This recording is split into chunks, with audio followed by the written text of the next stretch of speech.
Jimmy Vielkind is a political reporter and blogger extraordinaire for the Albany Times-Union. And joining us from New York City tonight is our very own Bob Hart. He is the political director for our sister station at New York One. Hi, Bob. How are you?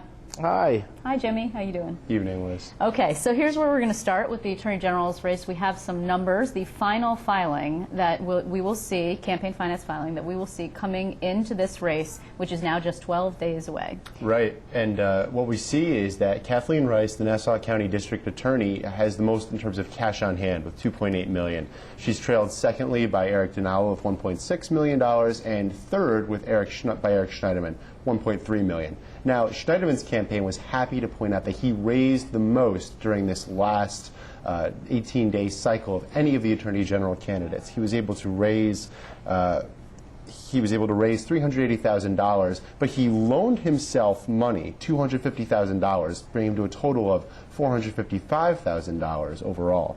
Sean Coffey, a wealthy trial lawyer, has invested another $1 million of his own money. He said he'll put more money in as needed. So that might skew things. But what we see here is a race shaping up between Ms. Rice, Mr. Schneiderman, and possibly Mr. Coffey. It's kind of become a three-way race. The other two candidates, Eric Dinalo, the former insurance superintendent, and Assemblyman Richard Brodsky, are lagging. Both of them have unleashed their first TV ads. Mr. Brodsky this week, Mr. Dinalo is going up next week, but Dinalo has, as we said, $1.6 million on hand. Brodsky has just $355,000. Yeah, that pretty much puts him out of it. I mean, I think what this is about really is who's got the money to make a last-minute fundraising blitz, right? I mean, Bob, and the other thing, and I'd like to bring you in now, if you don't mind, which would be, what does this all mean in terms of can anybody actually make a last-minute push that matters? Because we saw this Quinnipiac poll that said 77% of people actually had no idea who's even running, although that poll has been called into question a little bit.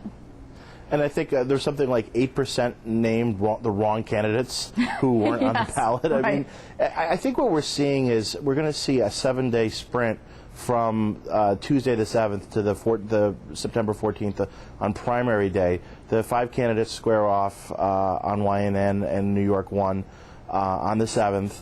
And also, a debate plug. Nicely done, Bob. It was a definite shameless plug.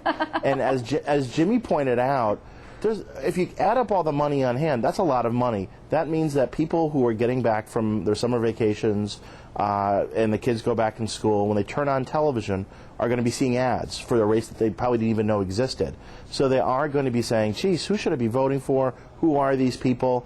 And it really is going to matter for those who have more money that they're going to have a little bit more exposure. Because honestly, until this final week, most people haven't been paying any attention at all. Yeah, that's exactly Dinalo's strategy. He said, well, why bother? Why do my opponents bother to get up on the air so early when clearly the poll shows it doesn't matter? But we're also going to see institutions matter. We're going to see labor unions matter in a big way. And Eric Schneiderman has locked up some of the big ones. He's locked up 32BJ, 1199. We can expect them to push turnout, particularly in the outer boroughs of New York City.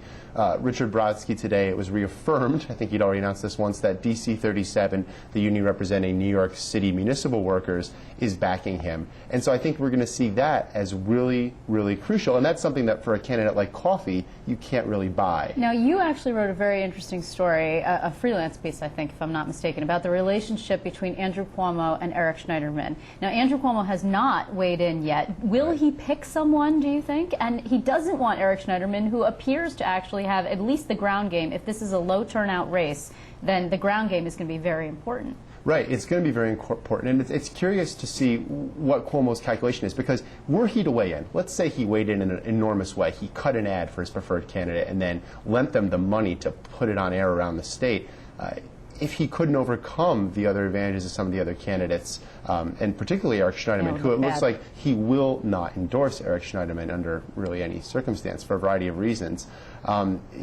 it's just curious as to whether or not Cuomo alone could be that final deciding factor. What do you think, Bob? Will he or won't he? I think he won't at the end of the day, because there is a bit of a double-edged sword to the endorsement, in that when you're state attorney general, you want to be able to say that you're an independent force. And if you look like you're too beholden to the governor, then people can say, hey, listen, this person is a handmaiden or a lackey to the governor. And I think that's what the other 4 people will say about whoever gets the endorsement, if there were to be one, saying, hey, wait a minute, don't you want to have some independence, some room away from the governor? So I think at the end of the day, even though the conventional wisdom is that Andrew Cuomo is pushing, or quietly pushing for Kathleen Rice, the Nassau County DA, that he's going to stay out of it at the end of the day. And I think that even though he wants to do an endorsement, I think at the end of the day, I think he's going to realize maybe it's better just to stay out of this and see what happens. Well, and also, if he does weigh in, and that person, as Jimmy mentioned, doesn't actually win, that doesn't look so great for Andrew Cuomo, right? I mean, it's a chink in his political armor. Right, Yep. and it's, again, if Schneiderman, who described himself as the frontrunner this week, and there are many reasons that he would say that, but were he to win, as you noted, Bob, Cuomo's already been quietly opposing him. So you kind of have a chicken-egg scenario. You've already started to oppose him. So, okay, well, you better finish the job, but can you really finish the job effectively? And so it's just this weird, interesting dynamic between the two. Let's move to the other primary race that people are talking about, which is Palladino-Lazio. Yeah. Yeah. I mean, I know that we in the press are probably all sort of secretly hoping that Carl Palladino lives to fight another day because he's just so entertaining, for lack of a better word. I don't know what else to say. Let's start with you, Bob. What do you think? Palladino, Lazio? He will live to fight another day no matter what, because he's going to be running on the third-party line. But is that clear, really? Do you really think that's clear? It's not clear. I mean, obviously, he really needs to win the Republican nomination to have a real fight come November. But this is kind of like one of these horse races where it's pouring rain out and it's really muddy and all the money is on the one horse, Lazio, and suddenly, out of nowhere, and slowly but surely, this Palladino horse is chugging along in a muddy race that no one's paying attention to.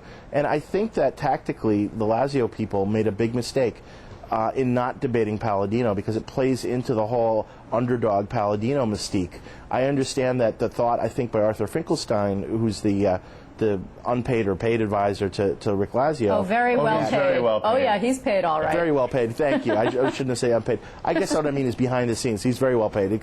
Thank you for correcting me. But the idea is that hey, if we debate this guy, we're going to elevate him. But I think in this context, Lazio would have looked good if he had taken him on a debate and taken care of him. And instead, Palladino is chugging along.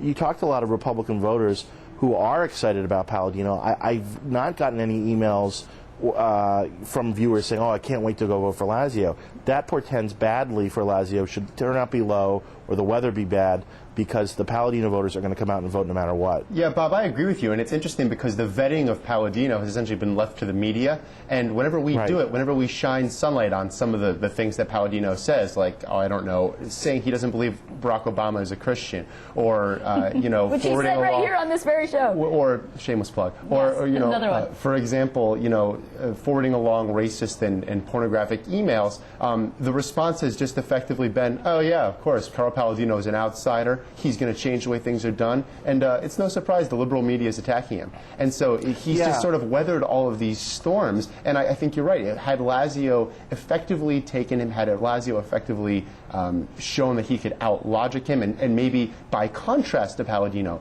show that he has a more serious and credible approach that he can bring to the office of governor, it would have voted in his favor and made a clear contrast for voters. He had a real opportunity to be the Republican adult in the room, and instead he didn't go into the room. And instead you have people sending us emails, oh, it's refreshing to hear Carl Palladino. He says what he means and means what he says.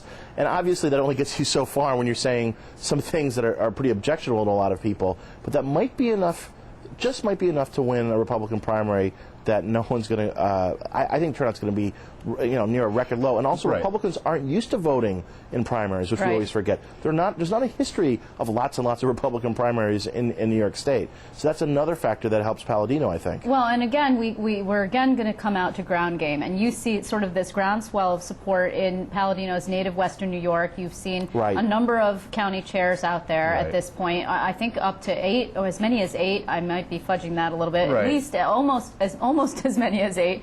They're all saying, okay, we're going to have to live with Carl Palladino going forward, and so, you know, he looks like a good horse to bet on, and we'll go there. That's all well and good, but if you look at the population of where Republican voters live and how Republican voters typically vote, it's at the behest of those machines. Those Republican county machines have existed and been well oiled for a while. So who run the big ones? Joe Mondello, fully backing Lazio. A place like Saratoga County, Jasper Nolan. Joe Mondello, Nassau County, right? That's what you're talking about. Right. Yep. Jasper Nolan, Saratoga County, backing Lazio. And so we can expect those machines, which have traditionally turned out the votes, to continue to do so for Lazio, even if people don't like him. And the balancing force is the Tea Party. And the question is whether these Tea Party supporters who have been so assiduously courted by Palladino are going to come out to the polls, and are going to come out to the polls in as significant a way as we've seen in some other states. And I think in New York, that really remains to be seen. Yeah, it does. Bob, go ahead. I just don't know if come September 14th, Republican machines are used to getting voters out of Nassau County, you know, at the level that Lazio is really hoping for, or Jasper Nolan in Saratoga. I'm just not sure that people are going to get a phone call, a robocall from Joe Mondello, and decide, hey, I better go out and vote for Rick Lazio. And I think it's going to be a much tighter race than we're all talking about. You know, obviously you have to favor Lazio, but I think it's going to be extremely close primary at the end of the day. And we're seeing this nationally, by the way. We just saw it in Alaska with Murkowski. So I think that trend could carry all the way over to New York State. Well, yes, but New York is not Alaska, as we both know. And Sarah Palin has not yet I just think it's going to be a very close primary. That's all I'm saying. I think it's going to be low turnout, and the one place where it's going to be high turnout is Palladino's stomping grounds in Western New York. Well, there are two factors. I just don't see people in Long Island excited about Lazio. Yeah, there are three factors. One is the money. Lazio today says he's got $500,000 on hand. Palladino he says nothing on hand, but he's just pumping his own money into the race. Right. Today he goes up with ads, with TV and radio ads, right? So then, been on the air before. Well, he's been on the air. Actually, he's been on the air fairly consistently. Then there's the Quinnipiac poll, which says that Lazio's ahead by 12 points. But the momentum has been in Palladino's corner. And the third thing that we should mention on Long Island, though, Bob, is that New York 1 congressional race, and that's generated some heat. That's a three-way race that Ed Cox, the state GOP chairman's son, is running in, and I think some voters will come out for that. That's true on the East End, but I'm not sure that all those people are. I mean, that will help Lazio, no doubt about it. But I just have a feeling. I mean, talking in New York City to Republican voters, and you're right. The first is all the way in the East End of Long Island. I don't hear any of the silk stocking, the old school Republicans talking about going out and voting on the 14th.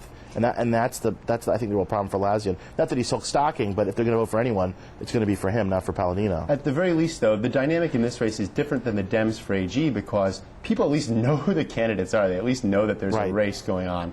I think that the same poll you just cited, Liz, which showed a 12-point lead for Lazio, had 18% undecided and 49% of the voters surveyed saying that they're fungible, saying that they could be swayed once in a while. That's and true. So if you see any of these gut issues, the one that immediately comes to mind is the issue of the Park 51 project near the World Trade Center site, and what effect that will have. And both Lazio and Palladino oppose the project. But last word to you, Bob. I'd also just caution all of us. These primary polls are so darn hard to do accurately that I mean, I think it's helpful to say, hey, you know, maybe Palladino has movement. Oh, he's close. But it's looking at the last few polls that I've seen both in the city and statewide. It's just so hard to get that number right for those prime voters. So I mean, I think what we can say about the AG's race is it's wide open. I think it's anyone's. I mean, obviously you can say, oh, Schneiderman and Rice maybe have a leg up, but at the end of the day, I think that race could go any which way. Yep, and final week. And we will see. We were actually about to find out, and I think that, are you going to be in Buffalo, Jimmy? I'm going to be in Buffalo on election night. Jimmy Vielkin in Buffalo, so we'll be checking in with you. And Bob, I think you and I are going to be in New York City. I want to thank you very much for joining me, Bob Hart, Jimmy Vielkin, thank you so much.